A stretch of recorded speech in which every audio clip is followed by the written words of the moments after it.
agora nós vamos estudar a última propriedade coligativa, que é a osmoscopia. Mas antes de nós estudarmos a osmoscopia, nós temos que estudar o que é osmose, tá? Para aí sim nós entendermos o que é a osmoscopia. Bem, a osmose ela é um fenômeno que permite a passagem do solvente do meio menos concentrado para o meio mais concentrado, tá? Como que ocorre isso? Você vai ter lá, né,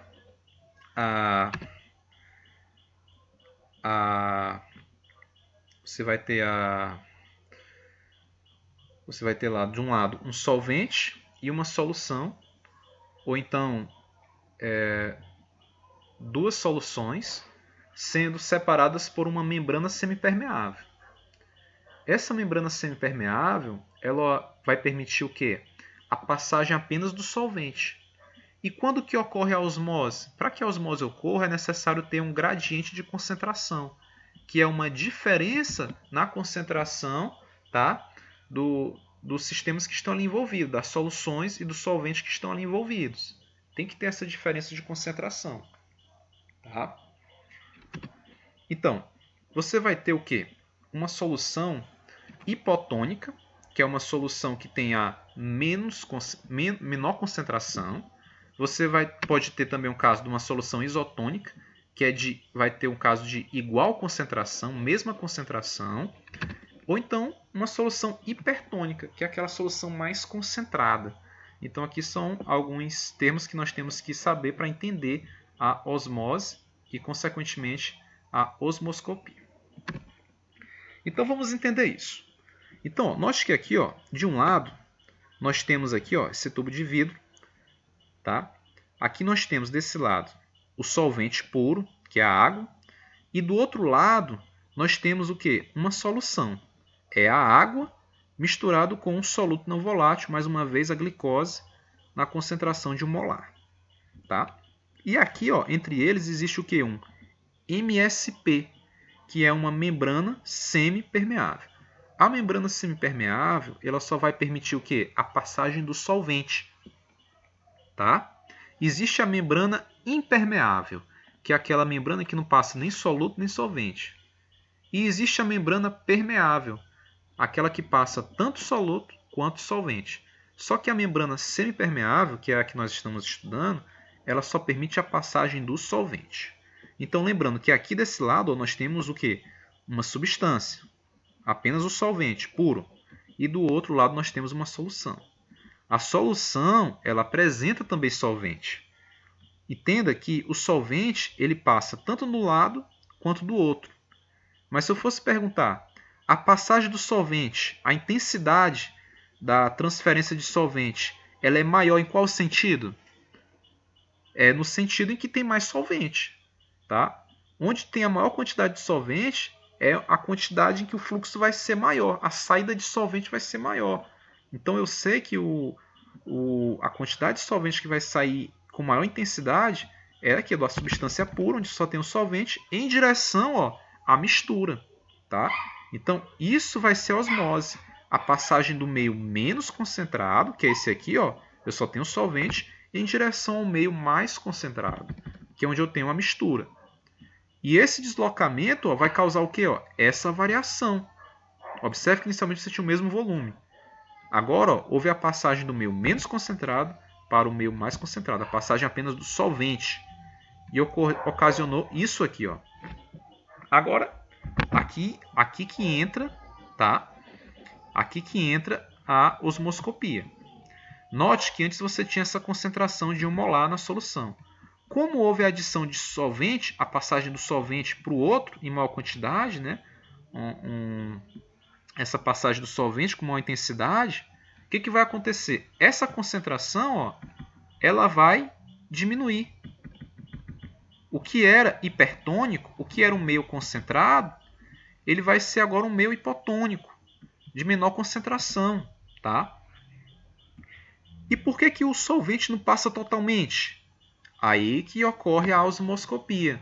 Existe uma pressão externa que ela vai controlar essa osmose, esse fluxo do solvente do meio menos concentrado para o meio mais concentrado. Essa pressão externa que controla esse fluxo do solvente aqui, ó, é o que nós chamamos de pressão osmótica. Ela que vai controlar, ela que vai evitar que esse solvente ele passe totalmente para o meio, para o outro meio, tá? Através da pressão externa, que vai controlar esse fluxo do solvente até determinado ponto.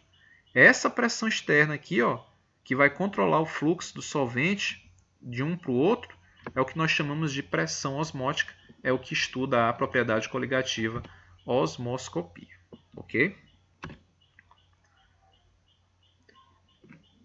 A osmoscopia, quando nós já vimos a osmose, nós temos também que saber o que é a osmose reversa. Entenda que a osmose é a passagem do meio menos concentrado para o meio mais concentrado. E o que seria a osmose reversa? A osmose reversa, como o próprio nome está dizendo, é a inversão disso, é o contrário. Aqui nós vamos ter o quê? A passagem do meio mais concentrado para o meio menos concentrado. E onde que isso ocorre? No processo de dessalinização da água. Tá? Isso aqui, ó, você tem ali a ação do homem, né? Ele vai alterar aqui, vai causar uma pressão externa, tá? E vai fazer com que o fluxo seja do meio mais concentrado para o meio menos concentrado. Então, no processo, ó, de dessalinização da água, você vai pegar a água do mar, tá? Que é o meio mais concentrado, e você vai submeter a pressão osmótica. E aqui nós temos a membrana semipermeável. O que vai acontecer? Você vai ter a passagem do meio mais concentrado para o meio menos concentrado. É o processo inverso. E isso é chamado de osmose reversa. Ok, alunos? Espero que vocês tenham entendido. Essas são as propriedades coligativas. Tá? Depois eu vou ver se eu trago uma parte mais de cálculo para fixar melhor esse assunto. Mas vamos ver agora essas propriedades coligativas no nosso cotidiano. Tá? Então, por exemplo, uso de aditivos como o etileno glicol, a água do radiador de carros, evita que ela entre em ebulição, no caso de um superaquecimento do motor. Então, esse aditivo que é adicionado lá na água do radiador, o etileno glicol, ele vai fazer o quê? Ele vai elevar a temperatura de ebulição da água. Ele vai causar a ebulioscopia. O motor ali do carro alcança temperaturas altas. E no caso, a água ela não pode ferver. Do contrário, você vai ter a formação de vapores e ali vai causar um problema no motor do carro. Tá? Então, essa substância, o etileno glicol, ele vai causar a ebulioscopia e a tonoscopia. Ele vai causar a elevação da temperatura de ebulição da água. A água não vai ferver mais a 100. Para ela ferver, para ela passar do estado líquido para o gasoso, ela vai precisar agora de uma temperatura muito mais alta. Então a água ela vai se manter no estado líquido, mesmo ali o motor do carro alcançando temperaturas altas. Isso devido à adição de um soluto não volátil, que é o etileno glicol. Consequentemente, você vai ter a tonoscopia, o abaixamento da pressão de vapor. A quantidade de vapor formado vai ser o que? Reduzida. E isso é excelente, tá? Não vai ter ali vapor sendo formado na estrutura mecânica ali próxima ao motor do carro. Nos países em que o inverno é rigoroso, esse mesmo aditivo tem o efeito de evitar o congelamento da água do radiador. Então, vamos entender. Esse etileno glicol, ele é o quê? Ele é um soluto não volátil.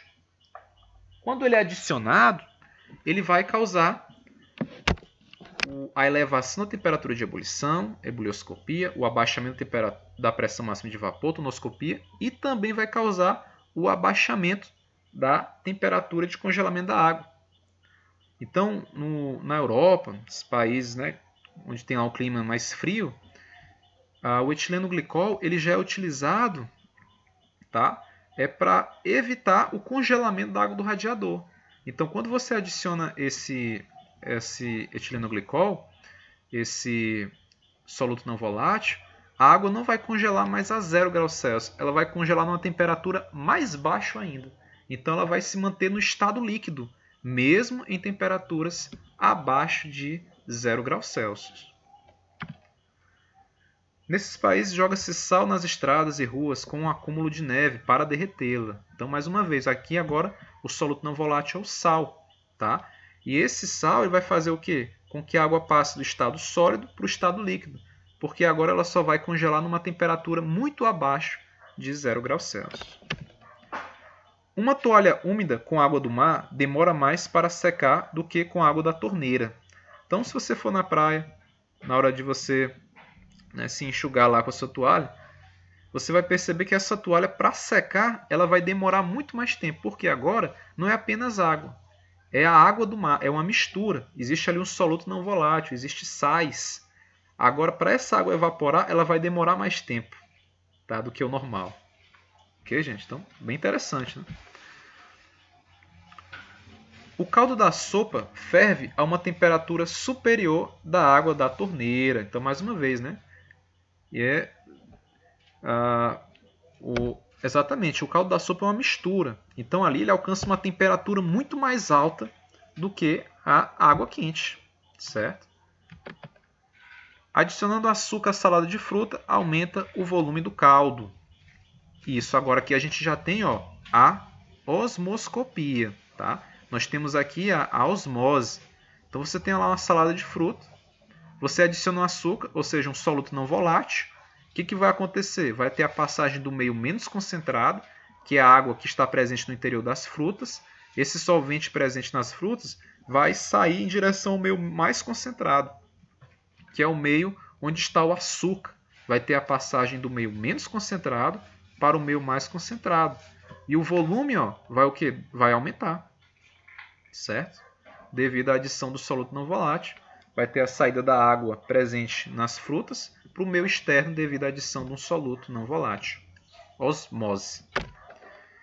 Em verduras cruas com sal, as células perdem água, mais rapidamente murchando em pouco tempo. Então, se você pegar uma folha de alface e colocar ela em uma solução que contenha água mais sal, você vai observar que essas folhas de alface elas vão murchar. Isso ocorre devido à osmose. Você vai ter a saída da água que está presente no interior da água no interior do alface, aquela água presente na folha do alface, ela vai sair dele, ou seja, do meio menos concentrado para o meio mais concentrado, e a folha de alface ela vai acabar murchando. É a osmose. Essa foi nossa aula. Bons estudos e uma ótima semana.